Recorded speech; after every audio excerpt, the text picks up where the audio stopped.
നമസ്കാരം. മലയാളി വാർത്തയിലേക്ക് സ്വാഗതം. പഹൽഗാം ഭീകരാക്രമണത്തിന് പിന്നാലെ പാകിസ്ഥാനോട് മറുപടി പറയിക്കാനുള്ള ഇന്ത്യയുടെ നടപടി. പാകിസ്ഥാൻ പേടിച്ചു വിറയ്ക്കുന്നു. ഇരു രാജ്യങ്ങളും തമ്മിൽ ഒരു ആക്രമണം ഉണ്ടായേക്കാമെന്നുള്ള ഒരു സാഹചര്യം. ഇത്തരത്തിൽ വലിയ രീതിയിലുള്ള ചർച്ചകളും ആശങ്കകളും ഒക്കെ നിൽക്കുന്ന സാഹചര്യത്തിലും ഇന്ത്യയിലെ ചില ആളുകൾക്ക് ഇതൊന്നും ഒരു പ്രശ്നമേ അല്ല. അവർക്ക് പ്രധാനപ്പെട്ട ചർച്ചാ വിഷയം മതമാണ്, ജാതിയാണ്. അതിനെക്കുറിച്ച് പറയുകയും പലരെയും വ്യക്തിഹത്യ ചെയ്യുകയും ചെയ്യുന്നതിൽ ഒരു ആനന്ദം കണ്ടെത്തുന്ന ഒരു വിഭാഗമായിട്ടാണ് ഇന്ത്യയിലെ പല സ്ഥലങ്ങളിൽ നിന്നും മുഖമില്ലാത്ത പ്രൊഫൈലുകളിലൂടെ ഉയരുന്ന ചില പ്രതികരണങ്ങളൊക്കെ കാണുമ്പോൾ തോന്നുന്നത്. ഇതിപ്പോൾ പറയാനുള്ള കാരണം, പഹൽഗാം ഭീകരാക്രമണത്തിൽ കൊല്ലപ്പെട്ട നാവികസേനാ ഉദ്യോഗസ്ഥനായ വിനയ് നർവാളിൻ്റെ ഭാര്യയെ അടക്കം വലിയ രീതിയിൽ വിമർശിക്കുന്ന ചില കമൻറ്റുകൾ ഇപ്പോൾ സോഷ്യൽ മീഡിയയിൽ ഉയർന്നു കേൾക്കുന്നുണ്ട്. ഇതിനു മുമ്പും ഇത്തരത്തിലുള്ള സംഭവങ്ങൾ ഉണ്ടായതുകൊണ്ട്, പ്രത്യേകിച്ച് ഈ ഒരു ആക്രമണത്തിൻ്റെ ഒരു വേദന അത് ഇന്ത്യയിൽ നിന്ന് മാറുന്നതിന് മുമ്പ് തന്നെയാണ് ഇത്തരത്തിലുള്ള വിമർശനങ്ങളൊക്കെ ഉണ്ടാകുന്നത് എന്ന് പറയുമ്പോൾ അതിൻ്റെ ഒരു പ്രാധാന്യം വളരെയേറെയാണ്. ഭീകരാക്രമണത്തിൽ കൊല്ലപ്പെട്ട നാവികസേനാ ഉദ്യോഗസ്ഥനായ വിനയ് നർവാളിൻ്റെ ഭാര്യ ഹിമാൻഷിയെ വളരെ മോശമായിട്ടുള്ള രീതിയിലാണ് ഇപ്പോൾ പലരും സൈബർ ആക്രമണം നടത്തിക്കൊണ്ടിരിക്കുന്നത്. പഹൽഗാം ആക്രമണത്തിൻ്റെ പേരിൽ ആരും മുസ്ലിങ്ങൾക്കോ കാശ്മീരികൾക്കോ എതിരാകരുത് എന്ന് തങ്ങൾ ആഗ്രഹിക്കുന്നുവെന്ന് പറഞ്ഞതാണ് ഇവർക്കെതിരെ വലിയ രീതിയിലുള്ള വിമർശനങ്ങളും ഇത്തരത്തിലുള്ള സൈബർ ആക്രമണങ്ങളും ഒക്കെ ഉണ്ടാക്കാനുള്ള കാരണമെന്നതാണ് യാഥാർത്ഥ്യം. വലിയ തരത്തിലുള്ള അധിക്ഷേപ പരാമർശങ്ങളും വ്യക്തി ജീവിതത്തെക്കുറിച്ചുള്ള മോശം പരാമർശങ്ങളുമാണ് ഹിമാൻഷി ഇപ്പോൾ ഏറ്റുവാങ്ങേണ്ടിയിരിക്കുന്നത്. നമുക്കറിയാം അവരെത്രമാത്രം വേദനയിലൂടെയാണ് ഇപ്പോൾ കടന്നു പോകുന്നത് എന്ന്. തൻ്റെ ഭർത്താവ് മരിച്ചു എന്നതിനേക്കാൾ വിവാഹം കഴിഞ്ഞ് നല്ലൊരു ജീവിതം തുടങ്ങുന്നതിന് മുമ്പ് തന്നെ ഏകദേശം ഒരാഴ്ചയ്ക്കുള്ളിലാണ് അദ്ദേഹം ഈ ഒരു ഹിമാൻഷിയെ വിട്ടു പോകുന്നത്. അങ്ങനെയുള്ള ഒരു സാഹചര്യത്തിൽ കടന്നു പോകുന്ന ഒരു യുവതിയെയാണ് ഇത്തരത്തിൽ നമ്മുടെ രാജ്യത്ത് നിന്ന് തന്നെയുള്ള ആളുകൾ അപമാനിക്കുന്നത് അല്ലെങ്കിൽ വിമർശിക്കുന്നത് എന്നുള്ളതാണ് ഏറ്റവും വലിയ വേദനാജനകമായിട്ടുള്ള കാര്യം. എന്തായാലും ഹിമാൻഷിക്കെതിരെയുള്ള സൈബർ ആക്രമണങ്ങൾ വലിയ രീതിയിൽ തന്നെ വർദ്ധിക്കുന്നു എന്നുള്ള റിപ്പോർട്ടുകളാണ് പുറത്തു വരുന്നത്. ഭർത്താവിൻ്റെ പെൻഷൻ പോലും ലഭിക്കാനുള്ള അർഹത ഹിമാൻഷിക്ക് ഇല്ല എന്നതടക്കമുള്ള അധിക്ഷേപങ്ങളാണ് സോഷ്യൽ മീഡിയ നിറയെ. പഹൽഗാം ആക്രമണത്തിന്റെ പേരിൽ ആരും മുസ്ലിങ്ങൾക്കോ കാശ്മീരികൾക്കോ എതിരായി നിൽക്കരുത് എന്നും അതാണ് തങ്ങൾക്ക് ആഗ്രഹമെന്നുമെന്ന് ഹിമാൻഷി പറഞ്ഞിരുന്നു. ആ വാക്കുകളാണ് പലരെയും ചൊടിപ്പിച്ചിരിക്കുന്നത്. രാജ്യം മുഴുവൻ അദ്ദേഹത്തിന് വേണ്ടി പ്രാർത്ഥിക്കണമെന്നൊക്കെ ഹിമാൻഷി പറഞ്ഞത് പലരും മറന്നുപോയി. അദ്ദേഹം എവിടെയായിരുന്നാലും സന്തോഷവാനായിട്ടും ആരോഗ്യവാനായിട്ടും ഇരിക്കുമെന്നും ഇതിൻ്റെ പേരിൽ ആളുകൾ മുസ്ലിങ്ങൾക്കോ കാശ്മീരികൾക്കോ എതിരെ നിൽക്കരുത് എന്നുമൊക്കെയായിരുന്നു ഹിമാൻഷി പറഞ്ഞത്. ഞങ്ങൾക്ക് സമാധാനം മതി, സമാധാനം മാത്രം, പക്ഷേ തീർച്ചയായും ഞങ്ങൾക്ക് നീതി ലഭിക്കണമെന്നും ഗവേഷക വിദ്യാർത്ഥിയും ഗുരുഗ്രാം സ്വദേശിയുമായ ഹിമാൻഷി മാധ്യമങ്ങളോട് പറഞ്ഞിരുന്നു. പക്ഷേ ഇവിടെ എല്ലാവരും അല്ലെങ്കിൽ അധികം ആളുകൾ ഇത്തരത്തിൽ വിമർശിക്കുന്ന പലരും ശ്രദ്ധിച്ചത് ആ പറഞ്ഞ പോയിന്റിലെ പ്രധാനമായിട്ടുള്ള കാര്യം, അതായത് മുസ്ലിങ്ങൾക്കോ കാശ്മീരികൾക്കോ എതിരായി നിൽക്കരുത് എന്നുള്ള കാര്യം മാത്രമാണ്.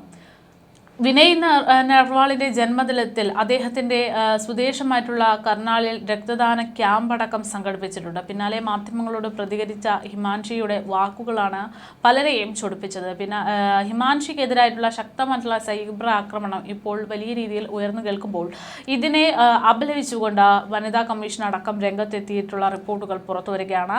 അഭിപ്രായങ്ങളുടെ പേരിൽ ഹിമാൻഷിയെ ലക്ഷ്യമിടുന്നത് അപലപനീയവും നിർഭാഗ്യകരവുമാണ് എന്ന് വനിതാ കമ്മീഷൻ വ്യക്തമാക്കി.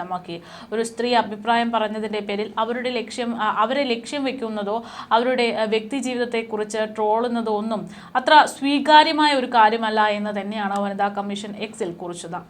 യോജിപ്പോ വിയോജിപ്പോ എന്തായാലും മാന്യമായ ഭരണഘടനാ പരിധിക്കുള്ളിലും പ്രകടിപ്പിക്കുന്നതാകേണ്ടതുണ്ട്. ഏത് സ്ത്രീയുടെയും ബഹുമാനവും അന്തസ്സും സംരക്ഷിക്കാൻ ദേശീയ വനിതാ കമ്മീഷൻ പ്രതിജ്ഞാബദ്ധമാണ് എന്നും പാനൽ വ്യക്തമാക്കി. അതേസമയം ഹിമാൻഷിക്ക് വലിയൊരു പിന്തുണയും സമൂഹ മാധ്യമങ്ങളിൽ നിന്ന് ലഭിക്കുന്നുണ്ട്. സമാധാനത്തിനും ഐക്യത്തിനും ആഹ്വാനമായിട്ടാണ് ഹിമാൻഷി ഇത്ര വേദനയിലും ഇങ്ങനൊരു വാക്കുകൾ പറഞ്ഞത് എന്ന് മനസ്സിലാക്കുന്ന സോഷ്യൽ മീഡിയയിലെ ചില പ്രൊഫൈലുകളും ഉണ്ട് എന്നതാണ് യാഥാർത്ഥ്യം. ഏപ്രിൽ 16-നായിരുന്നു കൊച്ചിയിൽ നാവികസേന ഉദ്യോഗസ്ഥനായിരുന്ന വിനയ് നർവാളിൻ്റെയും ഹിമാൻഷിയുടെയും വിവാഹം കഴിഞ്ഞത്. വിവാഹം കഴിഞ്ഞ 6-ാം ദിവസം ഹണിമൂണിന് ഇടയിലാണ് പഹൽഗാമിലെ ഭീകരാക്രമണത്തിൽ വിനയ് നർവാൾ ഭാര്യയുടെ കൺമുന്നിൽ വെച്ച് വെടിയേറ്റ് കൊല്ലപ്പെടുന്നത്. ഭർത്താവിന്റെ മൃതദേഹത്തിനരികിൽ തകർന്നിരിക്കുന്ന ഹിമാൻഷി നർവാളിന്റെ ചിത്രങ്ങൾ രാജ്യത്തൊന്നാകെ നൊമ്പരപ്പെടുത്തിയ ചിത്രം തന്നെയാണ്. വിനയ് നർവാൾ ഉൾപ്പെടെ 26ഓളം പേരാണ് രാജ്യം നടുങ്ങിയ പഹൽഗാം ഭീകരാക്രമണത്തിൽ ജീവൻ പൊലിയേണ്ടി വന്നത്. അതേസമയം പഹൽഗാമിലെ ഭീകരാക്രമണത്തിൽ കൊല്ലപ്പെട്ട മലയാളിയായ എൻ രാമചന്ദ്രന്റെ മകൾ ആരതിക്കെതിരെയും ഈ പറയുന്ന സൈബർ ആക്രമണങ്ങൾ ഒരു സമയത്ത് രൂക്ഷമായിരുന്നു.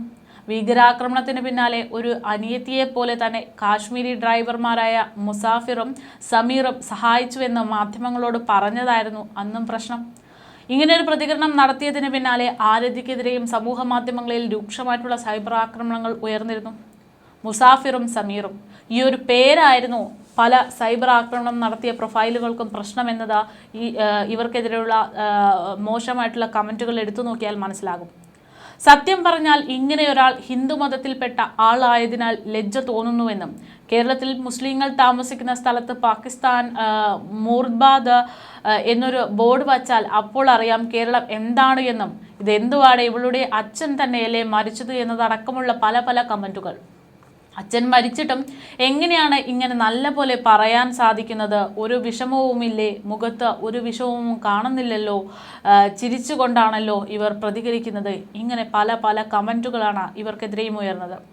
ഭാഗ്യം അച്ഛൻ മരിച്ചാലും സഹോദരിക്കും 2 സഹോദരന്മാരെ കിട്ടിയല്ലോ. പിന്നെ കേരളത്തിൽ മുഴുവൻ മുറിയന്മാരുടെയും മാപ്രകളുടെയും സപ്പോർട്ടും.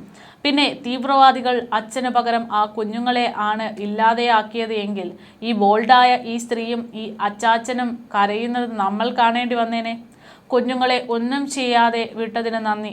ബോൾഡായ മകൾ കരയുന്നത് കാണേണ്ടി വന്നില്ല. ഭാഗ്യം. എല്ലാവരും ലിപ്ലൈസ്റ്റിക്ക് ഇട്ടിട്ടുണ്ടല്ലോ. ഇങ്ങനെ പലതരത്തിലുള്ള അഭിമാനിക്കുന്ന തരത്തിലുള്ള കമൻറ്റുകളാണ് ആരതിക്കെതിരെ ഉയർന്നിടുന്നത്. അച്ഛൻ മരിച്ച മകളുടെ അണിഞ്ഞൊരുങ്ങുന്ന വന്നുള്ള പ്രതികരണം, ഇതൊക്കെ കാണുമ്പോൾ നമുക്കുള്ള മാനസികാവസ്ഥയോ ഒരു ദുഃഖമോ ആ മകളിൽ കാണുന്നില്ലല്ലോ. അച്ഛന് നേർക്ക് തീവ്രവാദികൾ തോക്കു ചൂണ്ടിയപ്പോൾ ഇവൾ പൊട്ടിച്ചിരിച്ചു കാണും. അതാണ് തീവ്രവാദികൾ കലി കയറി അച്ഛനെ വെടിവെച്ചു കൊന്നത്. അപ്പൻ്റെ മരണം വിറ്റ് പബ്ലിസിറ്റിയും പ്രശസ്തിയും അടിച്ച് എടുക്കുകയാണല്ലോ, അവസരം മുതലെടുക്കുന്നല്ലോ എന്നൊക്കെ പറഞ്ഞുകൊണ്ടും ഇവർക്കെതിരെ പല രീതിയിലുള്ള കമൻറ്റുകളൊക്കെ സമൂഹ മാധ്യമങ്ങളിൽ ഉയർന്നിരുന്നു. ഇത്തരത്തിലുള്ള കമൻറ്റുകളൊക്കെ ഉയരാനുള്ള പ്രധാനപ്പെട്ട കാരണം എന്ന് പറയുന്നത് നമ്മുടെ രാജ്യത്തിലുള്ള മുസ്ലിം വിഭാഗത്തെ നമ്മൾ കൈവിട്ട് കളയരുത്, അല്ലെങ്കിൽ അവർക്കൊപ്പം നിൽക്കണമെന്ന് പറയുമ്പോൾ അതിൽ അസഹിഷ്ണുത കാണിക്കുന്ന ആളുകൾ തന്നെയാണ് എന്നുള്ളതാണ് ഇവിടെയൊക്കെ പ്രധാനപ്പെട്ട പ്രശ്നം. ഹിമാൻഷി പറഞ്ഞതാണെങ്കിലും ഇവർ പറഞ്ഞതാണെങ്കിലും ഒക്കെ ഇവരുടെയൊക്കെ പ്രധാനപ്പെട്ട പ്രശ്നം എന്ന് പറയുന്നത് ഇവർ പറഞ്ഞ പേരുകളായിരിക്കാമെന്നാണ് എനിക്ക് തോന്നുന്നത്. എന്തായാലും രാജ്യത്ത് ഇത്ര വലിയ പ്രശ്നങ്ങൾ നടന്നുകൊണ്ടിരിക്കുമ്പോൾ അതിനെയൊക്കെ വലിയ രീതിയിൽ മോശമായിട്ടുള്ള രീതിയിലേക്ക് എടുക്കുകയാണ് നമ്മുടെ രാജ്യത്തിലെ പല മൂലയിലും നിന്ന് മുഖം പോലും കാണിക്കാതെ സമൂഹ മാധ്യമങ്ങളിൽ പ്രവർത്തിക്കുന്ന ചില ആളുകൾ എന്നുള്ളതാണ് യാഥാർത്ഥ്യം. നല്ലത് പറഞ്ഞാലും അറിയാതെ മറ്റെന്തെങ്കിലും കാര്യങ്ങൾ പറഞ്ഞാൽ പോലും അതിനെയൊക്കെ വളച്ചൊടിച്ച് ജാതീയപരമായിട്ടും വർഗീയപരമായിട്ടും കൊണ്ടുവരാനുള്ള ശ്രമങ്ങളാണ് ഇത്തരക്കാർ ശ്രമിക്കുന്നത്. നമുക്കറിയാം നമ്മുടെ രാജ്യം എത്രമാത്രം ക്രൂഷ്യലായിട്ടുള്ളൊരു സമയത്തിലൂടെയാണ് കടന്നു പോകുന്നത് എന്ന്. അതിശക്തമായിട്ടുള്ള ഒരു ആക്രമണം തന്നെ നടക്കാനുള്ള സാധ്യതകളുള്ള ഒരു സാഹചര്യമാണ്. പഹൽഗാം ഭീകരാക്രമണം നടന്നത് എങ്ങനെയാണ് എന്ന് നമുക്കറിയാം.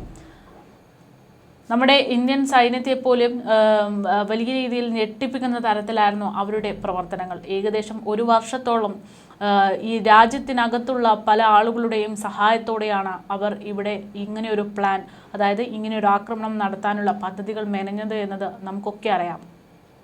അങ്ങനെ അവരിവിടെ എത്തുന്നു.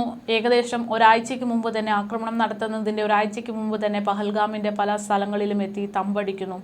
അവിടെ നിന്ന് പെട്ടെന്ന് ഒരു പഹൽഗാം എന്ന് പറയുന്ന ഒരു വിനോദസഞ്ചാര കേന്ദ്രത്തിലേക്ക്, ഒരു സ്ഥലത്തേക്ക് ഇടിച്ചു കയറി വന്ന് അവിടെയുള്ള ആണുങ്ങളെ മാത്രം, പുരുഷന്മാരെ മാത്രം ലക്ഷ്യമിട്ടുകൊണ്ട് തോക്കു ചൂണ്ടി ഓരോരുത്തരുടെയും അടുത്തേക്ക് എത്തുന്നു. അവരോട് കലിമ ചൊല്ലാൻ പറയുന്നു. അതായത് മുസ്ലിം ആണോ അല്ലയോ എന്നത് മനസ്സിലാക്കാൻ വേണ്ടി, അത് തിരിച്ചറിയാൻ വേണ്ടി കലിമ ചൊല്ലാൻ പറയുന്നു. കലിമ ചൊല്ലാൻ അറിയാത്ത ആളുകളെ അപ്പോൾ തന്നെ വധിക്കുന്ന ഒരു രീതിയാണ് ഇത്തവണത്തെ പഹൽഗാം ആക്രമണത്തിലുണ്ടായത്. അതേസമയത്ത് കലിമ ചൊല്ലിയതിന് ശേഷവും ഇദ്ദേഹം ഈ പറയുന്ന ഒരു മതവിഭാഗത്തിൻ്റെ ഭാഗമാണോ എന്ന് സ്ഥിരീകരിക്കാൻ വേണ്ടിയിട്ട് അവരുടെ വസ്ത്രമടക്കം അഴിച്ചു നോക്കുന്ന ഒരു രീതിയടക്കം അത്രമാത്രം കൈവിട്ട വളരെ മോശമായിട്ടുള്ള ഒരു ആക്രമണം തന്നെയാണ് ഈ പറയുന്ന പഹൽഗാമിൽ നമ്മൾ കണ്ടത്. സ്വാഭാവികമായിട്ടും പാകിസ്ഥാൻ തന്നെയാണ് ഇതിന് പിറകിലുള്ളത് എന്ന് പിന്നീട് സ്ഥിരീകരിച്ചു. പാകിസ്ഥാൻ ഇപ്പോൾ ഭയക്കുന്നതും പാകിസ്ഥാൻ്റെ തീവ്രവാദികളെ അടക്കം സംരക്ഷിക്കുന്ന നയങ്ങളുമൊക്കെ ഈ ആക്രമണം അഴിച്ചുവിട്ടത് പാകിസ്ഥാൻ്റെ അറിവോടുകൂടെ തന്നെയാണ് എന്നത് വ്യക്തമാക്കുന്ന കാര്യമാണ്. ഈ പറയുന്നത് പോലെ പാകിസ്ഥാൻ എന്ന് പറയുന്നത് മുസ്ലിം രാജ്യമാണ്. അവർ ഇന്ത്യയെ ലക്ഷ്യമിടുന്നുണ്ട് എന്നതൊക്കെ യാഥാർത്ഥ്യമാണ്. പക്ഷേ അതിനൊക്കെ കുറ്റം പറയാൻ നമ്മുടെ രാജ്യത്തുള്ള ഇന്ത്യൻ പൗരന്മാരായിട്ടുള്ള മുസ്ലിം വിഭാഗത്തിനെ കരുവാക്കേണ്ടതില്ല എന്നുള്ളതാണ് യാഥാർത്ഥ്യം. ഇപ്പോൾ പലപ്പോഴും അങ്ങനെയൊരു രീതിയിലുള്ള ഒരു അടിച്ചാക്ഷേപിക്കൽ രീതികളൊക്കെ കേരളത്തിൽ നടന്നു വരുന്നുണ്ട്. കേരളത്തിൽ മാത്രമല്ല, നമ്മുടെ രാജ്യത്തൊന്നടങ്കം ഒരു നമ്മുടെ ഇന്ത്യൻ മുസ്ലിം വിഭാഗത്തെ വലിയ രീതിയിൽ ഇത്തരത്തിൽ തീവ്രവാദികളാക്കുന്ന ഒരു രീതി പല സോഷ്യൽ മീഡിയ പ്ലാറ്റ്ഫോമുകളിലടക്കം കാണുന്നുണ്ട്. ആ ഒരു രീതി തന്നെയാണ് ഇപ്പോൾ ഈ പറയുന്ന രണ്ട് സ്ത്രീകൾക്കെതിരെയും, ആരതിക്കെതിരെയും ഹിമാൻഷിക്കെതിരെയുമുള്ള സൈബർ ആക്രമണത്തിലും വ്യക്തമായിക്കൊണ്ടിരിക്കുന്നത്. കാരണം ഇവർ രണ്ടുപേരും പറഞ്ഞത് ഈ പറയുന്ന കാശ്മീരികളെയോ അല്ലെങ്കിൽ അവിടെയുള്ള മുസ്ലിങ്ങളെയോ മോശമായിട്ട് അല്ലെങ്കിൽ അവരെ ആക്രമിക്കുന്ന രീതിയിലേക്ക് ആരും കാര്യങ്ങളെ കൊണ്ടെത്തിക്കരുത്, അവർ തങ്ങൾക്കൊപ്പം ഉണ്ടായിരുന്നവരാണ് എന്ന് പറയുന്നതാണ് ഈ കാര്യങ്ങളൊക്കെ വിമർശിക്കുന്ന ആളുകൾക്ക് പ്രശ്നമായിട്ട് തോന്നുന്നത്. പക്ഷേ നമ്മളിവിടെ ഒന്ന് നോക്കേണ്ടത്, ഈ പറയുന്ന ആരതിയാണെങ്കിലും ഹിമാൻഷിയാണെങ്കിലും പറയുന്ന കാര്യങ്ങൾ കൃത്യമായി മനസ്സിലാക്കണം. കാരണം അവർക്ക് അവരുടെ മരണം മുന്നിൽ കണ്ട സമയത്ത് അവർക്ക് ഏറ്റവും കൂടുതൽ സഹായമായി മാറിയത് ഈ പറയുന്ന ഈ ആളുകൾ പല സോഷ്യൽ മീഡിയ പ്ലാറ്റ്ഫോമുകളിലും ഈ വിമർശിക്കുന്ന ഈ പറയുന്ന മുസ്ലിം വിഭാഗത്തിലെ പല സഹോദരന്മാരാണ് എന്നുള്ളതാണ് യാഥാർത്ഥ്യം. ഹിമാൻഷിയെ പോലുള്ള ആരതിയെ പോലുള്ള ആളുകളെ അന്ന് അവിടെ രക്ഷപ്പെടാൻ സഹായിച്ചവരിൽ ഒരാൾ ഒരു മുസ്ലിം ആയിരുന്നു. നമ്മുടെ രാജ്യത്തിന് വേണ്ടി മരണപ്പെട്ടത് ഒരു മുസ്ലിം ആയിരുന്നു എന്നതും ശ്രദ്ധേയമാണ്. അപ്പോൾ ഇത്തരത്തിൽ ജാതീയപരമായി അല്ലെങ്കിൽ മതപരമായിട്ട് ആളുകളെ വേർതിരിച്ച് കാണുകയും അത്തരത്തിൽ മറ്റൊരു മതവിഭാഗത്തെ നല്ല രീതിയിൽ കാണാൻ ശ്രമിക്കണമെന്ന് പറയുമ്പോൾ അവരെ സൈബർ ആക്രമണം ചെയ്യുകയും ചെയ്യുന്ന, അതും ഈ ഒരു രാജ്യത്തിന് ഏറ്റവും വലിയ ക്രൂഷ്യലായിട്ടുള്ളൊരു സമയത്ത് ഇങ്ങനെ വർഗീയ പരാമർശങ്ങളൊക്കെ നടത്തി വലിയ രീതിയിൽ കാര്യങ്ങളെ വളച്ചൊടിക്കാൻ ശ്രമിക്കുന്ന ആളുകളെ അവരുടെ സോഷ്യൽ മീഡിയ പ്ലാറ്റ്ഫോമുകളെ അടച്ചുപൂട്ടണം എന്നുള്ളത് തന്നെയാണ് നമ്മുടെ രാജ്യത്തിന് ഏറ്റവും സുരക്ഷിതമായിട്ടുള്ള കാര്യം. കാരണം പല ആളുകളും ഇത്തരത്തിൽ മുഖമില്ലാത്ത പ്ലാറ്റ്ഫോമുകളിലൂടെ അഴിച്ചുവിടുന്ന പല വർഗീയ പരാമർശങ്ങളും പിന്നീട് വലിയൊരു പ്രശ്നമായിട്ട്, വലിയൊരു വിഭാഗത്തെ തന്നെ സ്വാധീനിക്കുന്ന ഒരു പ്രശ്നമായിട്ടൊക്കെ മാറാനുള്ള സാധ്യതകളുണ്ട്.